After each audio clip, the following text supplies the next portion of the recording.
बल्लू जंगल के पक्षियों का घोंसला बनाने का काम किया करता था। वो बहुत ही नेक दिल था और कई बार मुफ्त में भी पक्षियों को घोंसला बनाकर दिया करता था। बल्लू जी, मेरी कल ही मीनू मौसी से बात हुई है। मौसम के जानकर पक्षियों ने कहा है कि इस बार बहुत ही तेज बारिश होने वाली है, इसलिए दूसरों का घोंसला बनाते बनाते कहीं अपने घोंसले की मरम्मत करना ना भूल जाइएगा। तुम भी न रानू, खामखा चिंता करती हो। अरे मैं कल पक्का अपने घोंसले की मरम्मत कर लूंगा, लेकिन आज शाम को मुझे पहाड़ी वाले जंगल में जाना है। हो सकता है कि मैं आज ना आ पाऊं, इसलिए चुन्नू मुन्नू का ध्यान रखना। बल्लू काम से पहाड़ी वाले जंगल की तरफ निकल जाता है। शाम होते ही तेज हवाएं चलनी शुरू हो जाती हैं और जोरदार बिजली की गड़गड़ाहट के साथ बारिश होना शुरू हो जाती है। माँ, माँ, ये कैसी आवाज थी और आसमान में वो झालर जैसी क्या चमकी? अरे मेरे बच्चे, वो झालर नहीं थी, वो बिजली थी। माँ, मुझे इस आवाज़ से बहुत डर लगता है। मैं आज रात तुम्हारे साथ ही सोऊंगा। हाँ, तुम दोनों मेरे साथ ही सोना। वैसे भी बल्लू जी आज है नहीं। मुझे तो डर है कहीं हमारा घोंसला न टूट जाए, इतना कमजोर जो है। रानू मन ही मन परेशान हो रही थी कि तभी दरवाजे पर मीनू मौसी दस्तक देती हैं। मीनू मौसी, इतनी बारिश में यहाँ क्या कर रही हो? क्या हुआ, सब ठीक तो है? पहले अंदर आओ। कुछ भी ठीक नहीं है रानू। वो देख, मेरा घोंसला पानी में बह रहा है। बारिश इतनी तेज है कि मेरा कमजोर घोंसला ढह गया। आज रात मैं तेरे साथ ही रुकूंगी। क्यों नहीं मीनू मौसी, तुमने तो मेरी कितनी बार मदद की है। तुम निश्चिंत होकर यहीं रुको। रानू, बल्लू कहाँ है? कहीं दिख नहीं रहा। यही तो चिंता है मीनू मौसी। बल्लू जी पहाड़ी वाले जंगल में काम से गए हैं, पर मुझे डर है इस बारिश में वो कैसे होंगे। ऊपर से हमारा घोंसला भी बहुत कच्चा है। तुम्हारा घोंसला तो फिर भी मजबूत था, जब वो ढह गया तो हमारे इस घोंसले का क्या ही होगा। रानू और मीनू दोनों बातें कर ही रही थीं कि तभी रानू के घोंसले की आधी छत गिर जाती है और बारिश का पानी घोंसले में आने लगता है। जिसका डर था वही हुआ। मीनू मौसी, चुन्नू को लेकर बाहर निकलो, मैं मुन्नू को लेकर आती हूँ।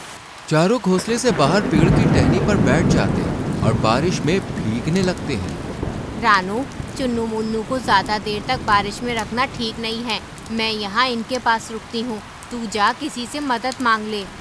सही कहती हो मीनू मौसी, मैं अभी कालू भैया के पास जाती हूँ, शायद हमारी मदद हो जाए। कालू भैया, हो कालू भैया, दरवाजा खोलो तो कालू भैया। दरवाजे की तरफ देखने की कोशिश भी मत करना।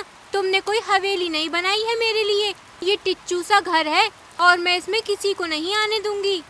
मैं तो बस देख रहा था। तुम कहती हो तो नहीं खोलता दरवाज़ा, लेकिन बल्लू और रानू ने हमारी कई बार मदद की है, तो फिर। चलो चलो, मदद बड़ी की है। मुफ्त में घर बना दिया तो क्या मदद हो गई? सो जाओ अब। लगता है कालू भैया और गौरी बहन सो रहे हैं। मोंटू से पूछ कर देखती हूँ। मोंटू, दरवाजा खोलो, मेरे बच्चे बारिश में भीग रहे हैं, हम मुसीबत में हैं, मदद करो। मोंटू दरवाजा ना खोलकर खिड़की से बात करता है और रानू उसे पूरी बात बताती है।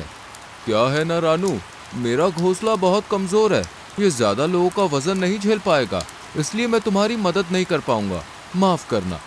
इससे पहले कि रानू कुछ बोल पाती, मोंटू खिड़की बंद कर लेता है और रानू मीनू मौसी के पास जाती है। सब मतलबी हैं। तूने और बल्लू ने कितनी बार इनकी मदद की। किसी को राशन दिया तो किसी का मुफ्त में घर बनाया, पर आज जब तेरा घर टूटा है तो सब पीठ दिखा रहे हैं। अगर मैं अकेली होती तो कोई चिंता नहीं थी, पर चुन्नू मुन्नू के लिए मन घबरा रहा है मौसी।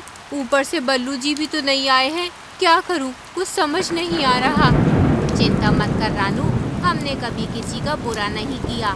भगवान भी हमारे साथ बुरा नहीं करेगा। हम दोनों अपने पंखों में चुन्नू मुन्नू को छुपा लेते हैं। आधी रात हो जाती है लेकिन बारिश थमने का नाम ही नहीं लेती।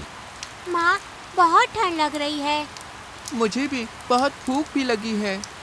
रानू, क्या तूने इन्हें कुछ खाने को नहीं दिया था?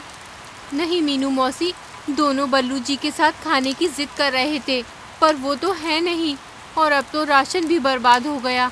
इतनी बारिश हो रही है, ना जाने हमारा क्या होगा। तू घबरा मत, चलो मेरे साथ चलो सब लोग। मीनू मौसी रानू और चुन्नू मुन्नू को लेकर एक बड़े से पेड़ के पास जाती है। पेड़ राजा, जागो पेड़ राजा, हमें तुम्हारी मदद चाहिए। क्या हुआ मीनू मौसी, तुम और रानू चिड़िया, तुम सब इतनी बारिश में यहाँ क्या कर रहे हो? पेड़ राजा, रानू और मैं बड़ी मुसीबत में हैं।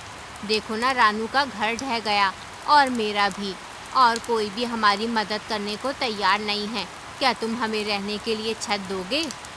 कैसी बात करती हो मीनू मौसी? रानू, बल्लू और तुमने कितनी बार मुझे कटने से बचाया है।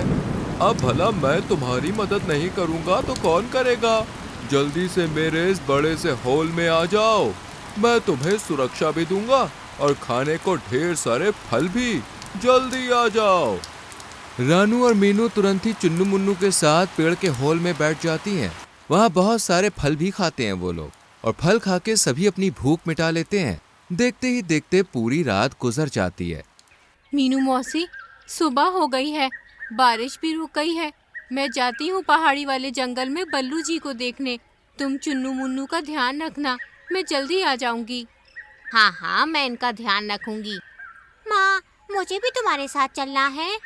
हाँ मुझे भी, मैं भी अब उड़ सकता हूँ, हमें भी अपने साथ ले चलो ना। चुन्नू मुन्नू के जिद करने पर रानू उन्हें भी अपने साथ ले जाने के लिए तैयार हो जाती है, और फिर तीनों बल्लू को ढूंढने निकल पड़ते हैं, जो पहाड़ी वाले जंगल में एक ऊंचे से पेड़ पर बैठा हुआ था। बल्लू जी, मैं तो घबरा ही गई थी, आप आए ही नहीं। रानू, मैं तो आ रहा था, लेकिन बारिश इतनी तेज अचानक आ गई कि मुझे मौका ही नहीं मिला। इसलिए अब निकल रहा था कि इतने में तुम आ गई। चलो अपने घर चलते हैं। नहीं बल्लू जी, मैंने कहा था ना अपने घर की मरम्मत कर लीजिए, पर आपने मेरी एक नहीं सुनी और हमारा घर बारिश में टूट गया। अरे नहीं, तो तुम सब कहाँ रहे रात भर? रानू बिल्लू को सब बताती है, और फिर चारों अपने जंगल के लिए निकल पड़ते हैं। उन्हें पहुंचते पहुंचते शाम हो जाती है, और तेज हवाओं के साथ हल्की हल्की बूंदाबांदी शुरू हो जाती है। अरे नहीं, लगता है मैं आज भी अपना घर नहीं बना पाऊंगा। कोई बात नहीं, हम पेड़ के होल में रह लेंगे, वो बहुत बड़ा है।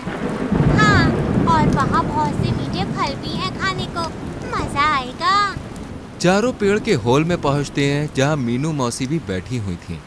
मैं तो डर ही गई थी कि कैसे होंगे तुम सब, पर अब जान में जान आई।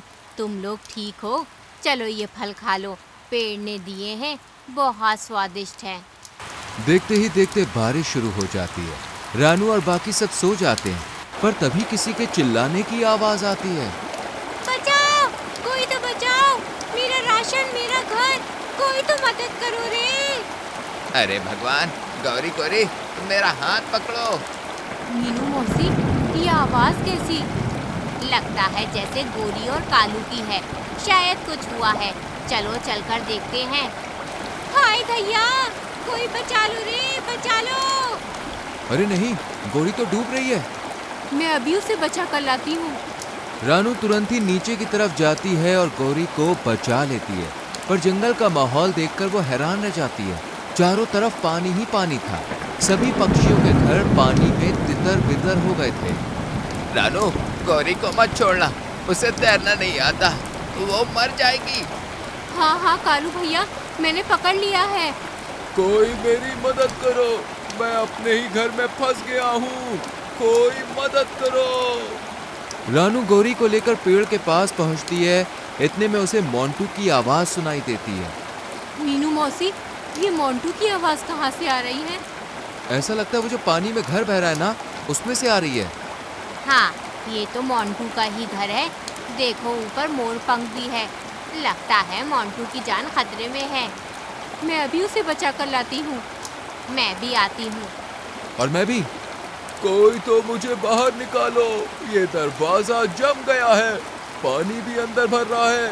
बचाओ, कोई तो बचाओ। तुम चिंता मत करो मोंटू भैया, हम आ गए हैं। तीनों मोंटू को जैसे तैसे घर से बाहर निकालते हैं, और बाकी जंगल वासियों को भी सही सलामत पेड़ के होल में ले जाते हैं। रानू की दिलेरी देखकर सभी पक्षियों के सर शर्म से झुक जाते हैं। रानू बहन, मैंने तुम्हारे बुरे वक्त में तुम्हारी मदद नहीं की। तुम रात भर अपने बच्चों के साथ मदद को भटकती रही, लेकिन मुझे फिर भी तरस नहीं आया, और तुमने एक बार भी अपने बारे में नहीं सोचा और मेरी मदद करने दौड़ पड़ी। मुझे माफ कर दो। मुझे भी माफ कर दो रानू और मीनू मौसी, मैं भी उतना ही गुनहगार हूँ जितनी की गौरी। इसने मना किया और मैं मान गया। मुझे तो तुम्हारी मदद करनी चाहिए थी। मैंने भी तुम्हें यूं ही छोड़ दिया, ये जानते हुए कि बल्लू भैया घर पर नहीं है। मैंने तुम्हारी मदद नहीं की, मुझे भी माफ कर दो। कोई बात नहीं, आप सबको अपनी गलती का एहसास है, हमारे लिए यही काफ़ी है।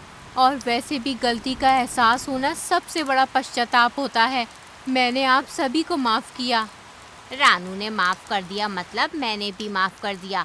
लेकिन याद रखना, हम सब एक दूसरे के सुख दुख के साथी हैं, इसलिए ऐसा दोबारा ना करना। तो देखा दोस्तों, रानू और मीनू को उनकी अच्छाई का फल आखिरकार मिल ही गया। इसलिए कहते हैं कि कभी किसी को मुसीबत में पीठ नहीं दिखानी चाहिए, क्योंकि परेशानी कब आपके दरवाजे पर आ जाए कहा नहीं जा सकता। इसलिए सबकी मदद करनी चाहिए। क्या पता आपकी अच्छाई का फल किस रूप में मिल जाए।